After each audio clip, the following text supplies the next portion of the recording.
வணக்கம். வில்லம்பு செய்திகள். ஜாக்டோ ஜியோ சார்பில் தேர்தல் கால வாக்குறுதியான பழைய ஓய்வூதிய திட்டம் உள்ளிட்ட 9 அம்ச கோரிக்கையை உடனடியாக நிறைவேற்றிட வலியுறுத்தி பெருந்திரள் முறையீடு கோரிக்கை மனுவை மாவட்ட ஆட்சியரிடம் அளிக்கப்பட்டன.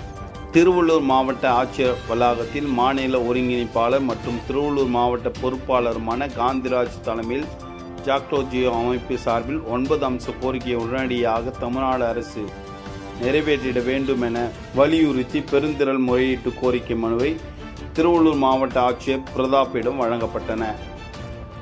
தேர்தல் கால வாக்குறுதியான பழைய ஓய்வூதிய திட்டத்தை அமல்படுத்திட வேண்டும் எனவும் தமிழ்நாடு அரசு ஏற்படுத்தியுள்ள பென்ஷன் கமிட்டி குழுவை அதனுடைய அறிக்கை வருகின்ற 30ஆம் தேதிக்குள் சமர்ப்பிக்கப்பட வேண்டும் எனவும் அரசு பணியில் சேர்ந்திருக்கும் தற்போது நடைமுறைப்படுத்தி வரும் பங்களிப்பு கூடிய ஓய்வூதிய திட்டத்தை கைவிட்டு பழைய ஓய்வூதிய திட்டத்தை அமல்படுத்த வேண்டும் எனவும் இடைநிலை ஆசிரியர்கள், முதுகலை ஆசிரியர்கள், உயர்நிலை பள்ளி மற்றும் மேல்நிலை தலைமை ஆசிரியர்கள் மற்றும் உடற்கல்வி ஆசிரியர்களுக்கு ஒன்றிய அரசுக்கு இணையான ஊதியம் வழங்கப்படாமல் இழைக்கப்பட்டு வரும் அநீதியை களையப்பட வேண்டும் எனவும் உள்ளிட்ட 9 அம்ச கோரிக்கையை வலியுறுத்தி திருவள்ளூர் மாவட்ட ஆட்சியரிடம் 50க்கும் மேற்பட்ட ஜாக்டோ ஜியோ அமைப்பினர் பெருந்திரள் முறையீடு கோரிக்கை மனுவை அளித்தனர்.